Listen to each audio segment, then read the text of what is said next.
welcome to episode 258 of Storyteller Conclave. This is a show all about helping you run the best tabletop role-playing game that you can, whether you're a new storyteller or dungeon master learning the craft, or an experienced storyteller looking to take your game to the next level. I'm Sarah. I'm Rob. We're fiddling with knobs right now. Just ever so slightly. I swear, I think this soundboard is finally hitting its kind of final days for us, but I also think it's related. So hopefully this is our sweet spot for tonight. Yeah, hopefully we're not blowing out everybody's it doesn't audio again, look like it. I think we're okay. I think we're going to call this good. We'll just try not to scream into the mics much. Right. So I will try not to scream. Hey, Knox, good to see you out there. Yeah, good to see everybody in the live chat. Thank you so much for joining us. Yes. Oh, again, really just been work. Gaming dead zone. Total dead zone. Absolute dead zone for us. I will say this. In the last week, I've seen more references to Savage World than I've seen probably in the last 2 months. Yeah. In just all kinds of weird places. I've got another friend who's in a Savage World game right now, and he was showing off his terrain, and I'm like, Savage World, go on. Yeah. You know, and it looked pretty cool because he's using a bunch of his 40K and one-page rule kind of stuff, and it looks fantastic, Absolutely. of course. And then I got into that discussion on about 7th Sea. Oh, yeah, the discussion thread was, what would you like to see in a third edition of 7th Sea? And someone was like, honestly, I wish they would just do it in Savage Worlds. And that wasn't just one person saying that, right, so right. That was nice to see some of that stuff. So, yeah, I still think I'll probably end up working that conversion at some point, because I don't even think it would take me that long to do. It really wouldn't. It really wouldn't. It's pretty straightforward. Yeah, keeping it simple is the hardest part of that. I've been seeing references to Savage Worlds, just like in r/RPG, which isn't a strange place to see it. But yeah. Some people were asking, like, hey, what would you do for a cyberpunk game without using Shadowrun? Because Shadowrun's awful. And somebody was like, you absolutely need to do Interface Zero or is it Netrunners? Yeah. For Savage Worlds, it's a really good conversion. Yeah. I actually have the Netrunners book. I thought you did, yeah. Yeah. So, well, with all that set to the side, and just as a special note to everyone else, we are getting close to the end of our episodes. We're kind of, is this the final four? We're in the final four. Oh my god. Yeah, like if this was basketball or something, it would mean something. Yeah, we're in the semifinals, I think. Yeah, I think that's what it is. So. I don't know. I don't. Well, my godchild is down in Texas right now at Worlds for the U.S. First. Yeah, but for Robot Wars. Yeah, but it's Robot Wars. But it's Robot Wars. Robot Wars. Yeah, she's kicking so much ass right now. So, I'm so proud. So they start kicking their butt tomorrow. So yeah, Stephen Wendy, if you're listening, please extend our congratulations and our well wishes to the family. Yes, we know she will kick much ass. Good luck in the Robot Wars. And for all of you who are U.S. First fans, it's on Twitch. Watch it. Their fights are amazing. It's really cool. It's actually really cool. Yeah, I highly recommend it. All right, all that set to the side. We have a show. Yeah, so this is actually comes from one of our contributors. We make reference to him all the time because he hangs out with us in the live chat every single episode, knocks on the box. You should all come and join him. That we talk a little bit about table lingo. Yeah. And when we're talking about table lingo, we're talking about basically all of the terminology that is unique to a game. Or to tabletop role-playing games in general, specific to the system that you're playing, and even specific to the setting that you're playing. So, like in-game terms. Yeah, not even just lore. We're talking about the minutia of the lore that makes the world what it is. Yeah. So, like, when we're talking in-game lingo, honestly, I dead up think that Z Bashaw, who does the animated spellbook videos on YouTube, had the absolute best interpretation of cyberpunk lingo. Yes. And so I grabbed a couple excerpts here from it. Oh, nice. Okay. Like, a sludge clapper never chups a bubble, or at least that's what I'd murm if these kibblies scruffed a skimp a sun in their ivies. Oh my god. I have no idea what any of that means. Okay. I think murm is short for murmur, which would be to say something. Right. But, like, I have no idea what a sludge clapper is. A sludge clapper never chups a bubble. Okay. Sludge crapper. Okay. Scorn grummed those chisel freaks before Thume's first casing spawned globe side. And I wasn't even surprised.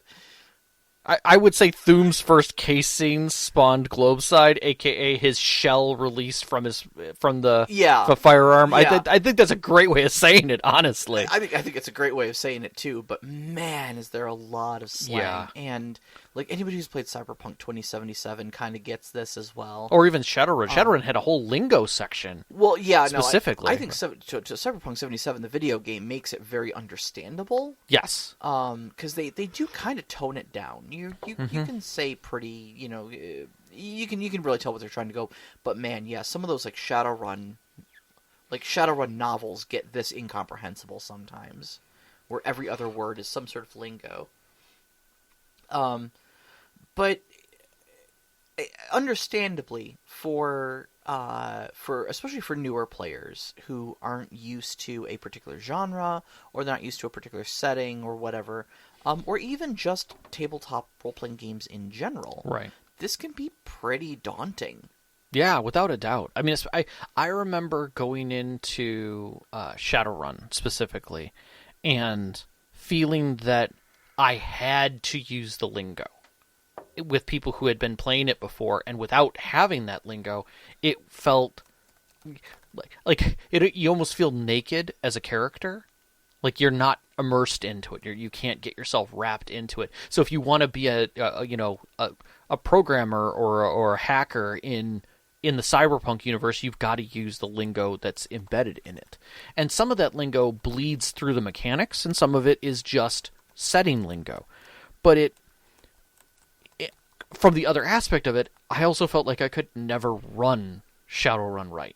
Like, as technical as a person I am, right, I could never meet the terminology at its core. Right. Enough. I have a hard enough time, as much as I love piracy and that time period, running 7th Sea on the seas. Mm-hmm. Because I never know how far to go or how not far to go with certain players. And that's always a thing. But also, am I going to screw something up and say something just slightly wrong? Right.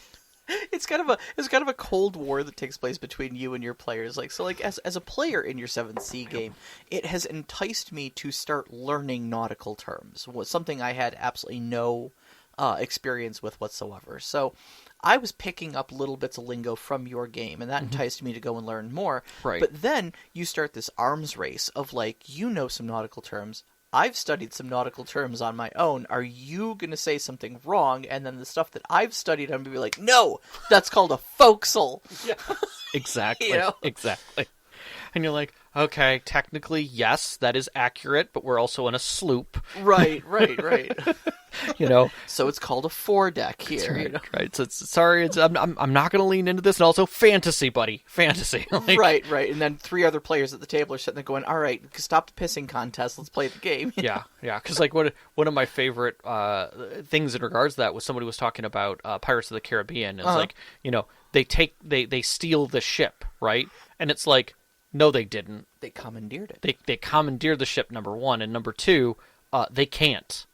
There's not enough of them. Mm-hmm. I can't bring this into port by me onesies. No, you really can't. You need a minimum of 12 people to do that right. Right. I don't care how quick you are at getting to the the yard arm and the rudder.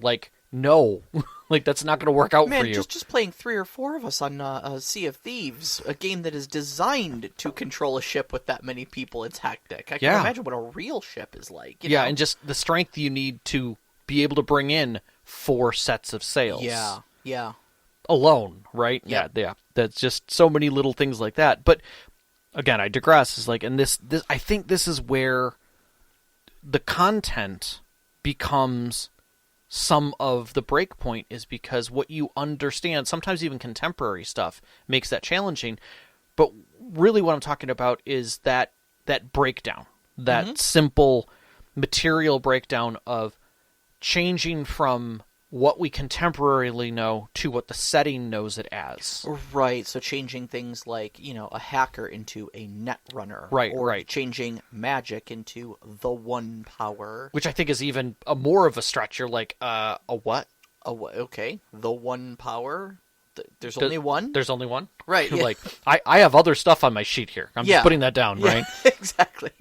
And so I guess the real question that then pushes into us is why use it? What is it? What does it really give us? Well, I mean, I think, first of all, it comes with the source material. Agreed. A lot of us aren't making this stuff up on our own. I mean, I'm sure a bunch of us have homebrew settings and stuff like that we do come up with this, but a lot of us, we pick up a setting that already exists, and that's all baggage that comes with the setting. It's all part of its world building, It's part of the immersion of that setting. Right, exactly. So, you're going to take words like magic and wizard and beastman, and those are all very generic. They're understandable. Sure. But they feel generic. Right. Lots of settings have magic. Lots of settings have wizards and beastmen. But how many settings do you know of that have the one power? Right. That is used by Aes Sedai. Right. To fight the Trollocs. Right. I mean, we've seen and I'm going to use this term lightly, bastardization of systems. Like, Tolkien had a world and genre that we all can attach to pretty much now. Like, most people in contemporary spheres of community, when you look at them and say, do you know what an elf is? They know what an elf is. 25 years ago, that really kind of spanned depending on what culture you were in. Yeah, that's true. And especially for D&D, it's not even a big thing to say elf. Like, there's no question about it. And so people bastardize elf, and eventually someone, alters it enough to say, oh, the long ears. Oh, okay. All right, I get it. Right. That's a slight change. But to call them something like the Nephilim, you're like, what the heck is that?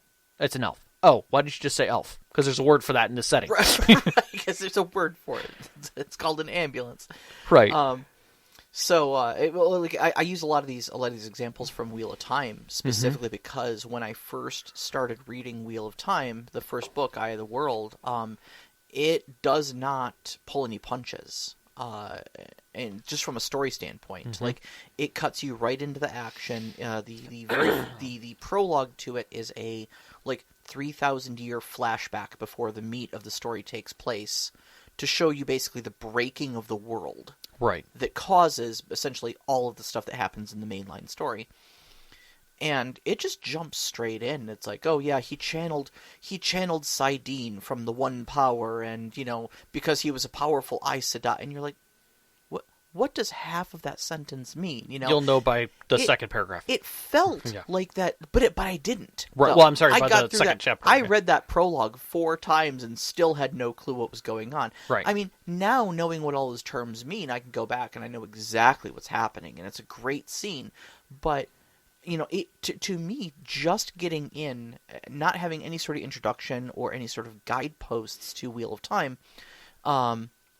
like Sean. I mean, Sean was a huge Wheel of Time fan. He's the one that got me into it. Right. And so once I had him at my side to kind of go, this is this and that is that, and then there's a seagull, I was finally able to engage with it. But it really, like, the first couple times I tried to read it on my own, it felt like that Z. Bashaw thing of, it felt like Robert Jordan was going, yes, slug clapper never chubbed a bubble. Never. Well, I also think that, that one of the things that books like to do about that, or books do about that, is they do drop you directly into the immersion, and you're kind of left floundering as you move into the book and discover the setting. And you have that availability to do that. Reread it, go back over it. When you're sitting at a table, you don't have time to really review. And I think that, it can sometimes be a disservice to the players themselves in trying to keep up at speed, Like, it's one thing to try and keep up at speed with the rules, but to keep up at speed with what the terms are of the setting to understand. Yeah. Whether, is that term mean he's a bad person? Or does it just mean that he's a constable of some kind? Like, are the constables all bad people? Like, I don't understand the term that's being used here, but you don't have time to understand the term. It's just being used. Right. So I think in that sense, like, we need to get, I guess, through the confusion of it at some layer. Yeah, so, like, how do you untangle it for your players? And I think the first step to that is using it ourselves. So like as the storyteller, you are going to set the precedent for how that world is interacted with, right? So by consistently saying the correct lingo terms, players are going to slowly pick up on them. Yeah. Because what you're doing then is you're giving them context for all these terms. You're putting them in a place, in a time, in a setting with a purpose. I experienced quite a bit of this actually with my own Elder Scrolls setting, because there are certain lingo terms that take common fantasy tropes and adjust them a little bit. You know, like elves are not called elves commonly; they're called mer, because the dark elves are called Dunmer, the high elves are called Altmer, and the wood elves are called Bosmer. Hence, mer. You don't have elementals. No. You have Atronachs. Right. You don't have demons. You have Daedra. You know, you don't have, outer realms or anything like that. You've got Oblivion. And so I do, it did take a little bit where there was a sort of learning curve at my table where people were like, oh, it's a fire elemental. You're correct. It is a flame Atronach. Correct. It's just it's a reset, not a no, you're wrong. It's a this. It's like you're using the player colloquial. Great. Yep. Your character would call it a Atronach. Atronach, exactly. And in that, you're not cracking the whip on them. You're not abusing them, but at the same time, you're letting your players recognize that you said the word, know what it is in their own terms to be able to come back. It's language learning at its finest. Yeah, absolutely. One of the first things you have to do in a language is hear it or read it, in a phonetic way that you can attribute something to it. It's really no different than Sesame Street was doing for us when we were little. Show us a picture of an apple. Hear someone saying, apple. Right. Apple. They Right. take a bite of it. This is a delicious apple. Right. Ouch, that is a Atronach. Atronachs are hot. Yeah. This is a flame Atronach. Can you say Atronach? Let's all scream and run. Exactly. But the more that it becomes then regular for them to use the term, Yeah. or you can draw those terms out of them, the deeper they immerse themselves and create that into a permanent memory for both them and their character. Exactly. And I think the big thing is, like you said, you're not cracking the whip on them. You want to make sure that it's a positive experience, not a negative experience. That, if a player does, it takes a little bit to grab a hold of the setting. If they do have to ask you a dozen times what an Aes Sedai is, just tell them. Or if they're saying it wrong. Yeah, exactly. Just subtly correct them. Like, oh, it's an icy dice. Yes, it's an Aes Sedai. Correct. Yep, you're pretty close. Pretty close. Don't punish them or anything like that. And also, it's okay if they kind of come up with their own little, like, as long as they're understanding the concept that's trying to be conveyed by the word. It's all right if someone calls your Jedi a space wizard, if they're not a huge Star Wars fan and don't ubiquitously know what a Star Wars or what a Jedi is. Not everyone's going to pick it up on the first try. It's not as important as the concept they're trying to communicate. You know what they mean when they point at the guy with the lightsaber and say, "Hey, that guy's a space wizard, isn't he?" Yeah. Yes, he's a Jedi. You're correct. Yeah. And even to say that if they immerse themselves even further and say, like, oh, they must have been one of the Knights of the Old Republic. Oh, great. Wonderful. You did a little extra study there. Right. Right. And even in there's a concept of acceptance of culture within it. And if they choose that their character is going to be, a little swarthy with even the terms of the world, as long as it fits, sure. Now they're having fun with it. They're connecting with it. It's a flavor to be added. Right? If they're interacting with the world and feeling themselves stepping into it, that is a level of immersion, and that should be accepted and attributed as positive, regardless of the level that they're doing it at. Exactly. So, And I think the other thing for for you as a storyteller too is make sure that you're providing context around the term. Mm-hmm. It's one thing to just say an Aes Sedai walks into the room. Sure. Okay, I don't know what the hell that is. Right. If I don't understand what an Aes Sedai is, the only information I have gleaned from walks into the room is that it has legs and it wants to be here. Yes. It could be a cat for all I know. Exactly. But if I just say something like, an elegant woman with an ageless face, clad in a green dress of fine fabric, walks into the room. You can tell by looking at her that she is an Aes Sedai, a female wielder of the One Power, the magic of this world. Fantastic. Now you know, bam, you know exactly what an Aes Sedai is. Or at least you have enough context to know that it is a human woman in a green dress. The green's probably significant in some way because we specified it. Right. And that she is a magic user of some sort. Yep. And beyond that, talking about it within context and approaching the terms to understand their power, what station they have, is all part of that. No different than you look at, like, how do you explain a king? Right. A king can mean a lot in a lot of different places, whether they're the king of the barbarians or king of, a stately court. No, I watched Fallout. A king is an Elvis impersonator. Thank you so much. Yeah. But in context to the world, you're establishing that concept in a framework that they can then relive in their mind's eye. Exactly. Every time when you say, as the king enters, and they're all like, we kneel. There we go. Like they're stepping into it. Yes, exactly.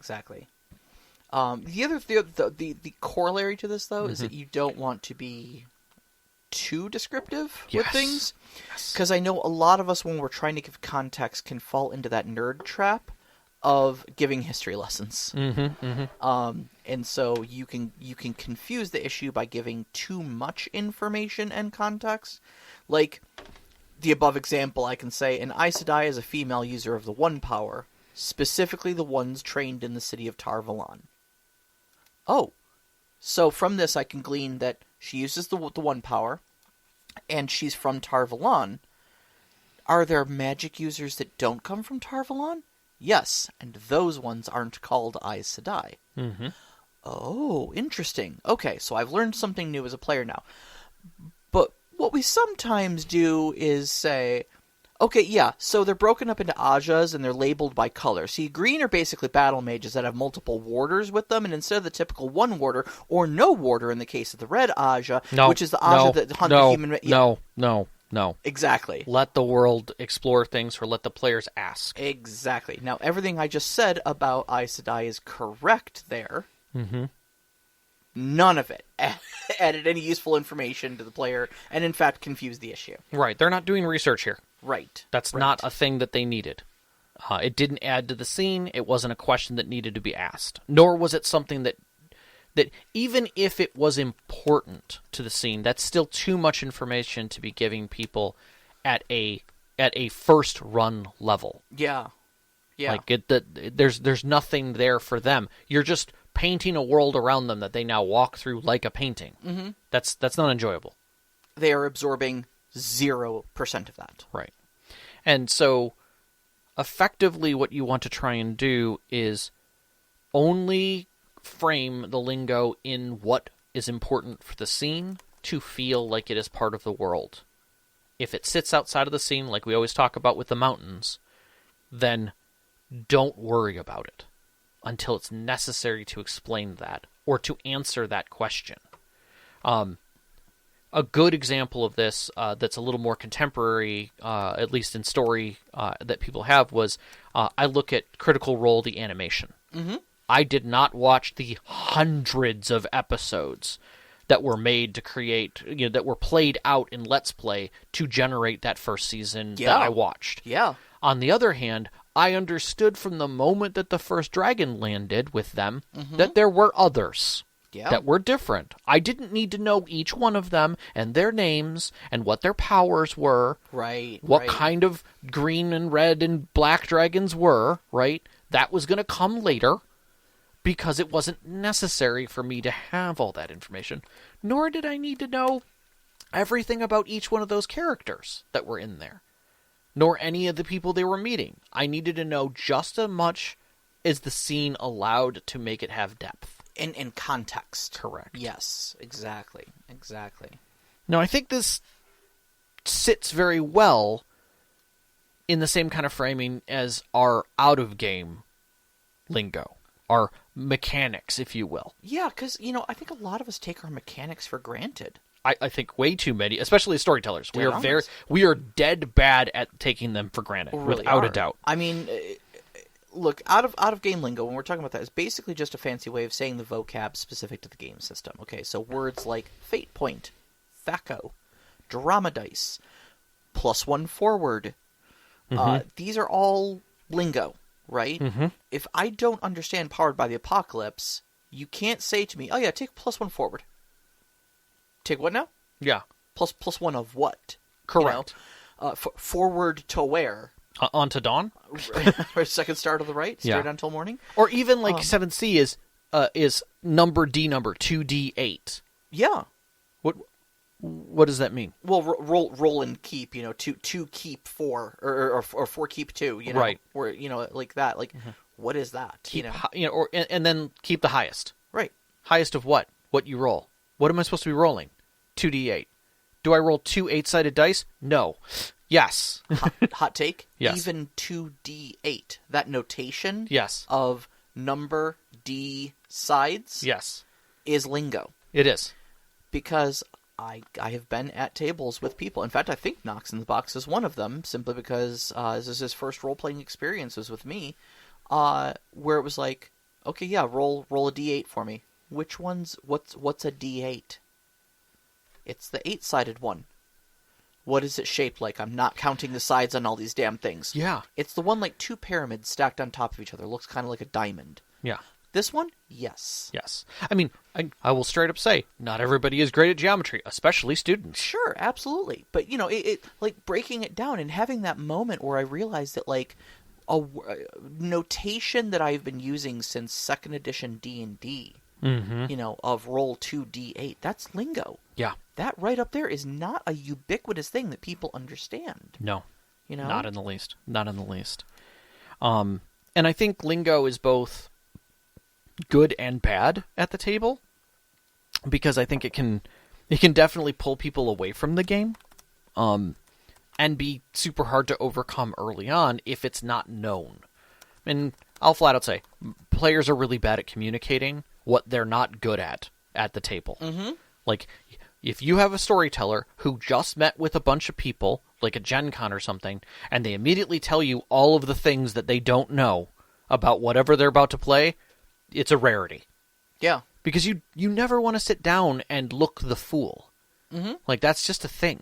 Like, we have a terrible design on that, where we think that if you don't know something, it's better to be quiet than to ask a question. And unfortunately, that with lingo makes it even more challenging. It's better to remain silent and be thought a fool than to open your mouth and remove all doubt. Yeah. Tom Sawyer, I believe? I think it might be. In either case, it's a lot of times I think storytellers feel that interacting with the lingo can sometimes stop a story, like and cause meta disruptions. I'll use that term, a meta disruption, where you're working through something and then suddenly to explain what's going on, now you have to explain the components of what they're doing again.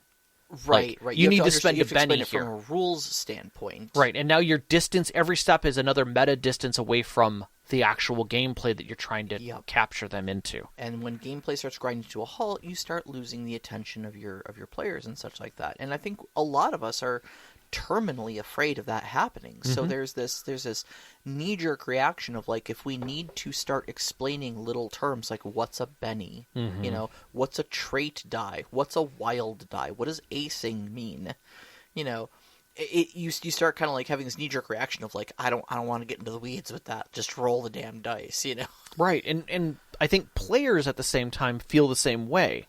They'll play less, they'll back off, and not engage, because they're not confident with how to engage. Right. I mean, I think ultimately what it comes down to is that like game lingo can be a real double-edged sword for you. You know, it can be both easier and more daunting to overcome and learn. It's easier because your story beats aren't dependent upon it. Right. Right. I mean, a player won't necessarily feel lost in the story and not know what's going on because they don't understand like what a Benny is, right? True. They can still understand that the Count tried to assassinate the king, and we were friends with the king, so now we're mad at the Count and we have to go chase him down. Right. Right. Like not knowing what a Benny is not going to stop that from happening. Right. And usually you can take the time to tutor your players on this. You know, I mean, yeah, it does slow down gameplay, but like the Count's not going to get away if you need to take 5 minutes to explain how bennies can be used. Right. You know, your story waits on that. That's not taking place in the course of the story. But at the same time, like I said, your players don't necessarily know what they don't know, and when those moments come up, they're not understanding the rules in their own framework. Yeah. But really, it's just the terms within that rule set that add the extra depth. Yeah. It's not just I need to know what to roll. It's I need to know the terms of what I need to roll. And not only that, I mean, we need to remember that the rules are the interaction layer for the story, right? The rules are the method by which they are going to interact with the story. Yeah, I can't. Once we finally chase that Count down and confront him, what do I need to roll to punch him? What do I need to roll to stun him with an intimidation, you know, so that he doesn't run away from us again? Okay, well, now if I don't understand the game, if I don't understand the lingo, if I'm not engaging with it, if I find that intimidating, then I find interacting with the story intimidating. So it acts as a gatekeeper to enjoying the story. Exactly. That's actually a pretty fantastic term for it. And I don't like gatekeepers, but at the same time, like we talk about players needing to learn the game, and I think this causes its own layer. And we even saw it in Discord talking with some of the people we're talking about it who are not Americans by thing, but the books are written in English. Yeah. And they're having to figure out contemporary transfers of English terms for like Benny. There is no translation for Benny. Right. It is a Benny in Iceland as it is here. Right, because it's a slangified, shortened version of the word benefit. Right. Which is an English word, you know? Yeah. We should just go back to Latin. Everybody should just go back to Latin for all your gaming terms. Absolutely. It'll translate so much easier for everyone. Extremis malice, extrema remedia. Yes, absolutely. Exactly. All right, so what can we do about this? All right, so how do we make this work? What can be done? Well, you know, first off, just like the in-game lingo, encourage your players to use the correct terms. You know, put them in context. This is simple, but constantly calling it a Benny instead of one of those reroll token thingies. Yes. Will cause less confusion when the word Benny is said. Yes. And then, you know, like I said, use the correct terms yourself in context. Yes. So I do this at my table because the table largely grew up with you running 7th Sea. Yes. Okay. And so everybody knows a die that rolls its highest value that will then be rolled again and added to the previous value as an exploding die. Correct.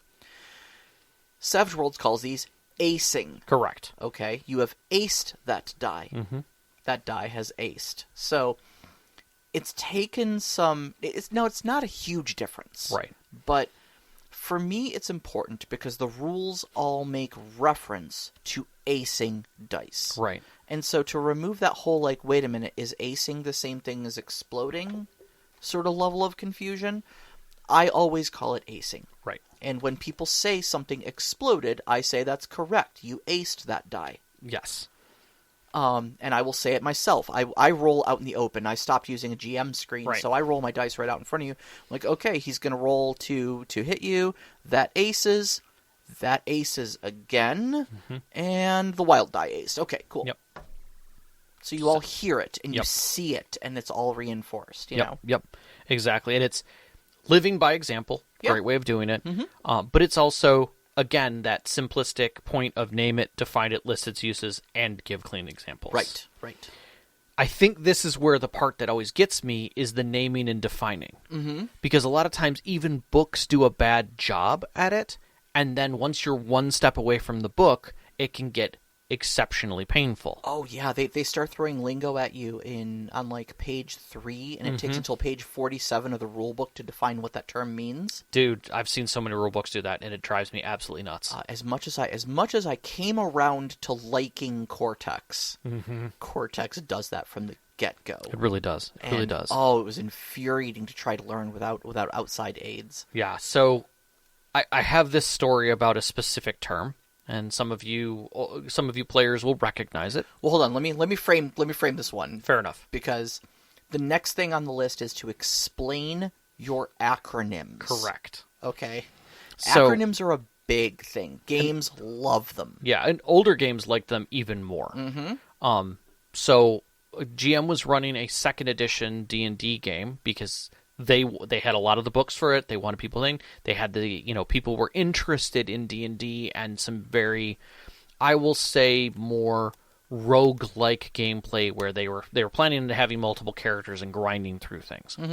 One of the players was very involved from a story aspect, but was really having a hard time with any rolls, period. And at one point in the game, apparently just breaks down and literally just says, I don't understand what I'm doing here. And they're just like, well, what's your THACO? I don't know what what do you mean? And they're just like, what's the AC? What are you going to do with it? And like, no. You've said the word a dozen times in the first 3 game sessions. What the hell is THACO? They're like, well, it's what you need to hit. No, stop. What is THACO or whatever? And they said it wrong 3 times. And he's like, do you not understand to hit armor class 0? No, and the person just stared at them and was like, that's what that means? They're like, yeah. Okay, thank you. Now I understand that there's a bunch of math that you've been doing in front of me that I didn't have any reference for. Yeah. And they were just like, oh, okay. That's where I made huge mistakes. Yup. And that's the thing is that it can be that simple, is that you can't see beyond the forest of your own words. Yeah. There's an XKCD comic that I recently was laughing about. XKCD 2501, in case anybody's wondering. Okay. And it's 2 geologists talking. Okay. And one of them says something effective like, your average person, with no geological, experience only knows the chemical formulas for like 1 or 2 different feldspars and like a, something silicate, Yeah. And the other guy goes, and quartz, of course. Oh, of course, And the subtitle on it basically says like, even experts in their field frequently overestimate the common knowledge of of everyday people. Yeah. And it's true. We really get in our own heads. Like kind of like I was saying earlier about how we don't even realize that saying something like roll 2d8, roll 2d6 is lingo that we take for granted because it's so common across all role-playing games for decades now.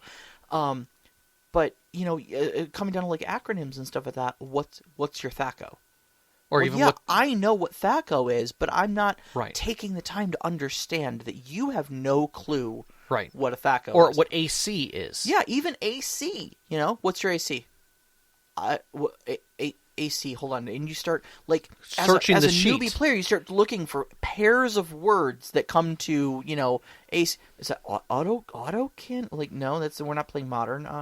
Your armor class. Oh, armor. Oh, I know what armor I did. And I wrote it I wrote the number in the little shield icon on my character sheet. Now I know what that is, Right. But just switching from AC to armor class. The other one that got me was terms that aren't part of game systems that they aren't comfortable with or aren't even understanding because it's not a term that even references. Everybody roll initiative. What? Roll for initiative. I don't understand what you're talking about. You roll to see what turn you go in the phase. Oh, where's my initiative skill? Yeah, right. And it's those types of things that are they're part of the rules to understand the complexity of the game. But when you just use the term without defining it in any level of context, it can get very frustrating. It can make it feel like the player is not engaging with the rules, not studying the rules, not playing, not preparing for the game. Yeah, and it can make them feel a little gatekept. Oh, very much so. You know, a little like, I don't speak these people's language. Right. Everybody else at the table is having a great time, and all seem to know what's going on, and I'm clearly the outsider now. I will straight up say it's one of the main reasons why I did not play World of Warcraft. Oh, yeah? Beyond by myself. Oh, wow. I played with a couple of close friends, and we kind of just kibitzed around, but the moment that raiding came in, I wanted nothing to do with it, because it was all just terms. Mm-hmm. With no explanation. There was no wiki page to go to learn what the goat was. Yeah, yeah. To this day, I still don't fully understand the term goat. Greatest of all time? I've heard it misused a billion times. Oh, okay. Like, what's the goat meta? Oh, it's not goat anymore. It's something other term. And I'm like, I didn't understand goat to begin with, and now you're using another term and saying it's not goat? I'm not sure I know what you're talking about, actually. And so I'll give it. I'm just going to take a 2-second jaunt here into that design, because again, it's esoteric into what we're doing, but effectively, like, watching people explain what the meta of Overwatch was by using World of Warcraft raid terms for shield defense and DPS and things like that. Yeah. And then saying, oh, all the meta's changed. GOAT isn't important because it's now this. They changed from greatest of all time, which again, I didn't quite understand that was truly the terms that they were referencing, because there is never a greatest of all time for the game of Overwatch. Because the meta changes so much. Sure. You know, damage, cues, and things. So there isn't a base level design to always go back to. Mm-hmm. And again, if you're not embedded in that world and or getting in at a ground level with someone who can explain pulling and routing and crowd control. Oh, you mean CC? Yeah. You know, all of these components, kiting. You just don't want to engage. It took me a week to figure out what kiting was. Yeah. Yeah. I'm like, there are no kites in this game. What are they talking about? Yeah. But that's the thing is that the best thing you can do in those situations is be the gentle community. Mm-hmm. To understand that even at the basic level, they may not understand the term, let alone what it defines behind it. Yeah, absolutely. It may seem obvious to you, but it's probably not going to be obvious to any of them. Mm-hmm. And I think deep down at its core, when we're playing these games, you know, we've talked a lot about like the assumption of friendship at the game, and such like that. That like the goal is for everyone's enjoyment. Yes, everyone's enjoyment. So be patient. Take the time to teach the lingo and forgive the stumbles and confusions. Mm-hmm. It's better to have people feel welcome and included and empowered and educated at your table than it is to have fast gameplay that leaves somebody behind. Mm-hmm. Agreed. I remember back when we were running D&D, I had two players. One was playing a rogue, one was playing a monk, and neither were really understanding the system to begin with. Both very narrative players that weren't enjoying the sort of crunch level of D&D, but very ultimately were not understanding how best to utilize their character and therefore enjoy playing it, you know? And so I took an evening off, invited them both over, and was like, okay, we're going to run a couple like tutorial combat situations so you can see under what circumstances your character's abilities of things like sneak attacking and disengaging and, you know, using key points and whatnot, how all of that works for you, you know, under what circumstances you're going to look for that. And I think we all walked away feeling a lot better about it. Yeah. I mean, it was still D&D, so it was still silk stockings on a pig, but, you know. So true. Whoops, true. I'm sorry. Did I say that out loud? Was that my outside voice? That was. Whoops.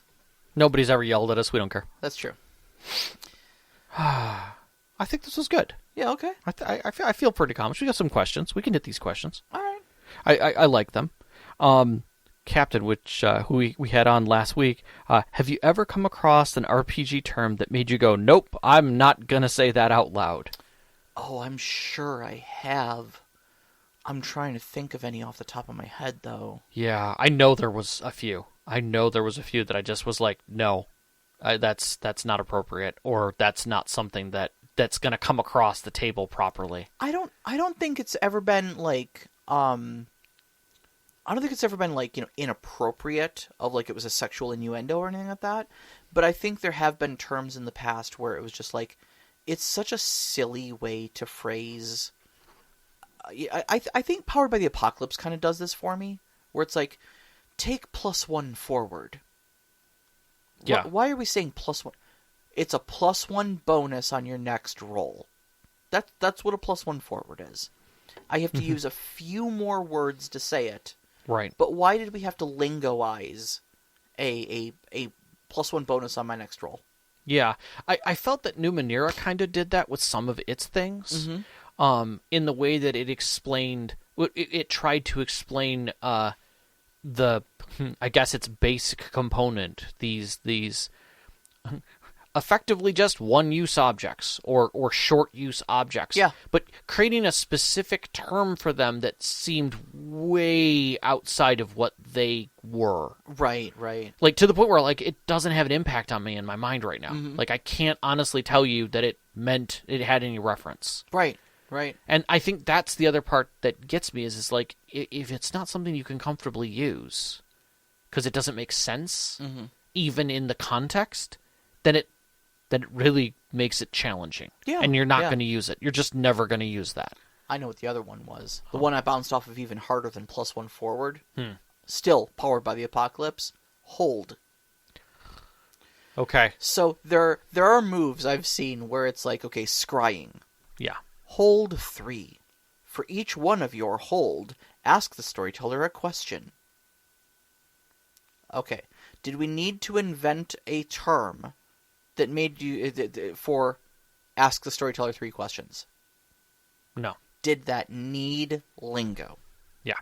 No. I am never using the term hold. I'm sorry. Yeah. Oh my gosh, I am remembering vaguely some vampire stuff that did the same thing, where they added terms that were completely unnecessary. Mm-hmm. Especially in magic, in thaumaturgy and stuff like that, where it was just like, you've already made this difficult. It's magic. Yeah. It's just magic. Why are we going deeper than this? I mean, don't get me wrong. I'm all for keywords. Sure. Like, to me, I think one of the greatest things was as a Warhammer Fantasy player, moving from 5th edition to 6th edition, was it?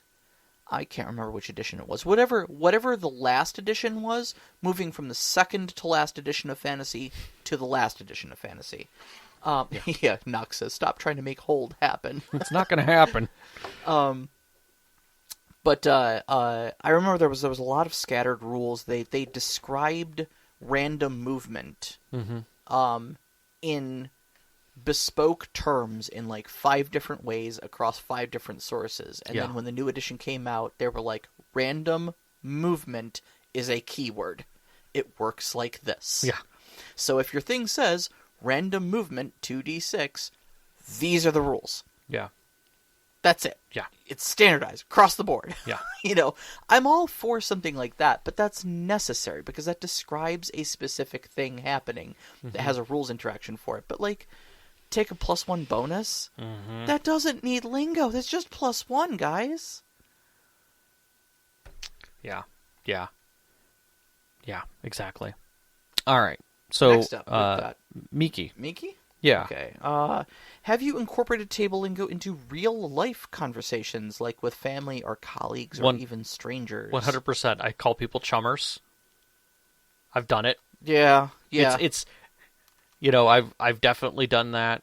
Usually with the people that I've that have direct connections to Shadowrun. I've done that before. I have used other game terms in the past. I'm trying to think of some times when I've done it, but it's with gaming community people, definitely. I've definitely used the term loot. probably way too many times. It's become kind of fashionable to call people that are just like random people, or NPCs. especially people you don't care about, NPCs. Yeah, I would definitely say that's something that's come up. I think that's kind of funny. But yeah, I think I want to say more cyberpunk terms have come out, like that are not the actual terms for the thing, but you're like, yeah, that works. Yeah. Like I've actually seen quite a few communities grab Edgerunner comments, like and pull those into lexicon. Yeah. But I think we have seen it. Like I will say that there's becoming certain terms into lexicon that were never there because of the prevalence of things like Critical Role, like the D&D movie, where we're moving it out of the shadows and into contemporary culture at some level. Yeah, I dare say that you can say to, I don't want to say most common people, but at least a decent amount of younger people, at least, even if they're non-gamers, you could say roll for initiative, and they understand. They don't know what that means from a mechanical standpoint, but they know that a fight's about to break out. Correct. You know, somebody makes a comment about your mom, and somebody goes, "Oh, roll for initiative, guys." I could see that. I could definitely see that. Yeah. I especially D&D terms specifically. Yeah. I mean, criticals have always been a thing that's like, oh, dude, that's a nat 20. Like, people have said that. Yeah. Like, ooh, that's a fail. That's a one. Roll the one on nat that. one. Yep.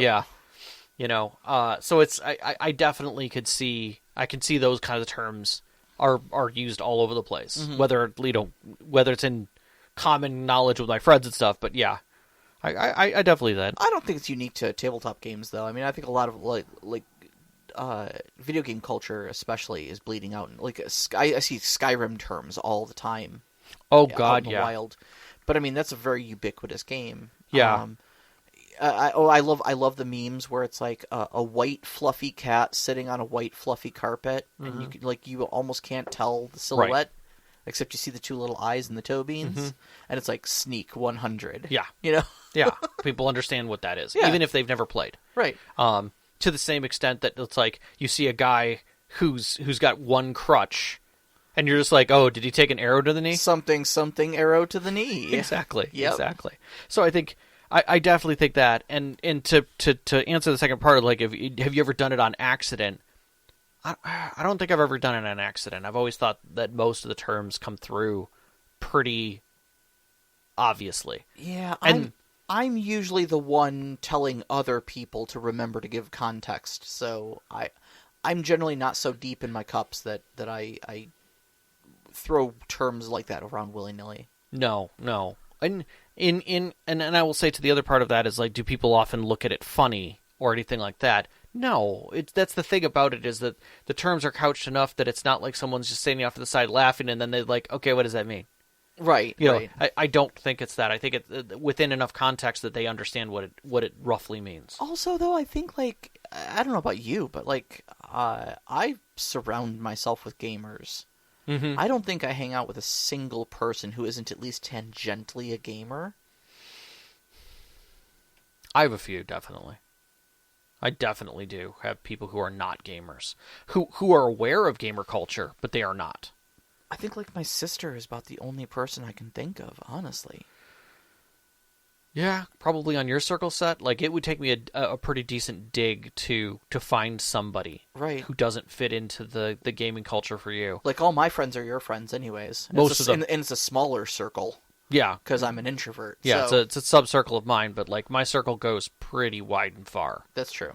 Because I've got old business circles, I've got things like that are just totally obscure in comparison. Yeah. So yeah, I would say that there's a decent number. But what's funny is that that's still drawing pretty small, because I can tell you that there are people who I didn't think were gamers that are now. Mm-hmm. Like, I've talked to them, they're like, oh yeah, I've been playing D&D. I'm like, you've been playing D&D. Yeah. Like, really? Yeah. Are you sure it's D&D that you're playing? It's usually my first question. It's like, oh yeah, we're actually playing Dungeons and Dragons, and, like, we're doing a module. I'm like, okay, you're using all the right terms for it being D&D. Gotcha. Okay, you're playing D&D. I get you. And then you shed a single tear. Yeah, yes and no. Like, it's a gateway, like we talked about. Yeah, that's true. It is the most easy gateway of recognition, right? Mhm. You know, I'm not going to knock people if the first computer that they get is a Dell XPS. Right. Because at least they're trying. Right. Yeah. You know, you didn't go get a custom build at Micro Center because it was, because it's the right thing to do. Right. No, Right. you at least you're stepping in and getting into the PC. You got away from a Mac. Congratulations. Yes. You know, now you and your wife can both have computers versus you just having a Mac. I love the shade being thrown at Macs in general. It was harder for me to come out as trans than it was as a PC user in my family. I'm just saying we're better friends now. Yep, exactly. I didn't quite know you before, but now I do. And we weren't speaking the same language. It's fine. It's fine. All right. I think that's good. I didn't see any additional questions get thrown at us, but we always appreciate them. No, but I do kind of want to highlight the comment that Miki made, and also Kilkey was kind of commenting on this as well, because both of them are non-native English speakers. Correct. And so not really a question, but maybe interesting for some. We play D&D in German and have translated books, and we were kind of mentioning this earlier, but I wanted to read the comment out loud. Yeah. However, when playing, we and many of my friends who play with other groups all talk in a funny mix of German and English, yes, especially when using abbreviations like DEX, AC, or DC. Even though we actually have translations and even German abbreviations for everything. It's also kind of funny table lingo for those who are just joining us sometimes cannot understand our gibberish. Yeah, because you're changing dex, which is dexterity, into the base word in German for dexterity and then abbreviating it. Right. And I'm thinking about that going, wow, coming into those games has to be a challenge. Especially if you're playing it in German, but your table isn't German, but that's the closest you can get, right? You're all Dutch playing in German off of a translated English book. Okay, I just Googled translate English to German, and dexterity is Gewandtheit.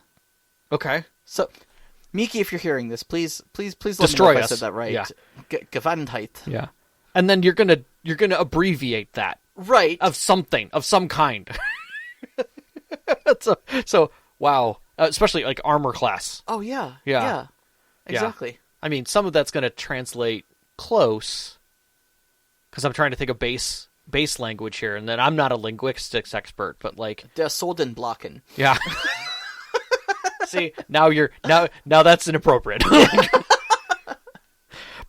But again, that's I'm trying. You're doing fine. You're doing fine. But I think that there's something to be said for that, because, you study Japanese. Yeah. And much like America, Japan bastardizes English words into Japanese at times. I was actually just telling Sean about this the other day. I said we were watching something French, and they had said something about bread being pan. Yes. And I was like, ironically, I said the Japanese word for bread is pan, because they didn't have wheat and bread before they started trading with the French. Right. And so the French brought it over and said this is pan. And so that's what the Japanese word for it is. Just called it that, yeah. Exactly. And it's written in katakana, which is the alphabet you use for words that are not natively Japanese. Right. Right? And so it's the same pan you have in Panera. Right. Right? Just over in Japan, they call it a panya, because ya is shop. Right. So it's not bastardization, it's thievery at its finest. Yeah, sure. And we've done it a number of times as English is nothing but thieves. English doesn't borrow words from other cultures. It mugs them in back alleys for loose grammar. Correct. Yes. Correct. And then really, really messes with it yes. all the way through. But it's just interesting when you get to these terms and other cultures, and you're like, oh, that's just the same word we use. Yeah, because we stole it from you because we didn't have that word. We didn't need that word, but now we do. Knocks at the box, says Panera bread equals bread. God damn it, moon. That's fair. Oh, yeah. So we feel for you guys in other countries trying to play American English games. And I say American English games. Yeah. Versus the Queen's English, if you will. But the language is tough. And it's got to be twice as tough when you're dealing with English slang. English lingo that has been partially translated into another language. Oh my gosh, it's like watching old episodes of Firefly where they're literally just throwing in Mandarin. Yeah. And it's slang Mandarin. Right. At best. Right. Like low Mandarin. Like when I was in school, I learned High German, Hochdeutsch. And I remember only bits and pieces of it. But any conversation was never Hochdeutsch. Like I could understand some people in conversation, but for the most part, like even when I was younger and I remembered it, because I was still studying it, and I went out to Vegas for Comdex, and Germans were, riding elevators and stuff and talking. I could understand about 2/3 of what they were saying, but it was just so different. It's different as a city person going to a rural area and listening to the draw. Oh yeah. You talked about that in Japan. Oh yeah, yeah. I was an exchange student in Japan for a little bit in high school, and so we in Japanese classes they will teach you Kanto Japanese, which is Eastern Japanese, which is otherwise known as Tokyo Ben. Basically, they teach you like Tokyo is proper Japanese. Right. And then I was living near Kyoto, west, and they have their own accent and dialect out there, which, of course, from a bunch of high school kids, I picked up how to talk. Sure. And so I came back with a thick Western accent. And when I walked into my Japanese class, first day back from being in Japan, and I basically walked in and did the Japanese equivalent of "Hi, how y'all doing?" Yeah. And we had an exchange teacher, Ishida Sensei, and Ishida Sensei practically hit the floor. She was laughing so hard. And I was like, "What did I say?" And she was like, "It's not what you said, it's how you said it. Your accent is so thick. It's adorable." Yep. But I think that's wonderful. I think it's wonderful. I think it's telling of blends of culture, but just those moments. Like how did you learn English? Watching John Wayne. Right. Yippee-ki-yay. Okay, well you're clearly excited. All right, yeah, well that's a thing people say. All right, you want to wrap it up? Yeah. So our third from final episode. I'm tentatively calling it Hot Takes from the Internet. I kind of like that. Okay. I like that, because there are some other stuff that I've got to dig out. I'm going to be real with you guys. Our planning for these last couple episodes got a little fast and loose. Agreed. And so we kind of just had it tentatively written down of like question mark Reddit posts. Well, because we've talked about a lot of Reddit posts that we've run across, but we've never really dive into them. Yeah, we always kind of want to gossip about them. And we do it like in between each other. And honestly, getting back to the roots of what this show is, exactly. Two storytellers gossiping with one another about the state of RPGs was how this show got started in the first place. Yeah. Of, if we're going to do this for 3 hours, we might as well have microphones in front of us. Somebody might want to hear this. And then next week, we had a podcast. So pretty much. I think we get back to our roots, I think we want to find some hot takes from the internet. Yeah. I'm going to invite all of you as well. We're going to start... I know we always put the call out on Reddit for questions and stuff like that. But, or on Discord, yeah. Or on Discord, I'm sorry, yeah. But what I would like from you guys is your spicy hot takes. Yeah, if you found like a Reddit post or a forums post or even a TikTok. Not even that. Yeah. Not even that. Like, it doesn't have to come from... Like, I want your spicy hot takes. Oh, okay. Okay? If you've got a, D&D first edition is severely underrated and you're all wrong about it, hot take or so... I don't know. I don't know. I'm just throwing that out there as an example, Sure. If you've got something that you want to throw at us that you think is spicy red hot, that you want us to discuss, and you want to hear our opinions on, by all means, please, this is your forum, throw it at us. Yeah, it can be something just as simple as, like, do you think the OGL stuff is over?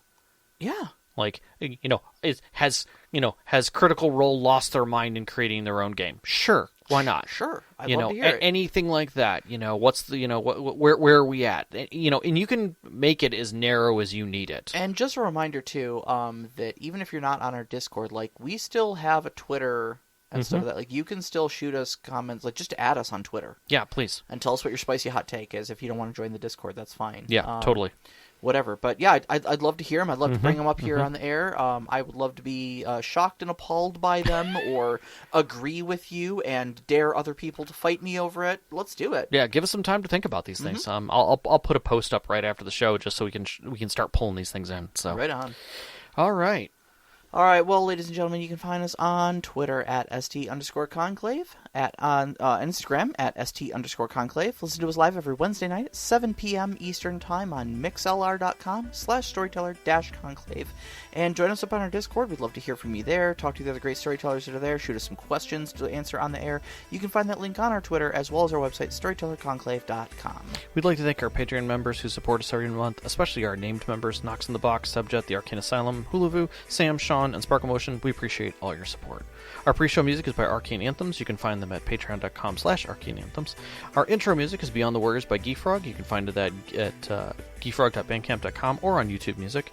And our outro music, which you're hearing right now, is Only Our Footprints in the Sand by Midair Machine. You can find them at freemusicarchive.org. And a big shout out as always to our families, Vicky and Sean. Thank you so much for loving and supporting us. All of our friends who've sat with us at our tables over the years, who give you these great stories to share with you, and you, every single one of our listeners. We love you guys so much. We love you guys. Good night. Good night.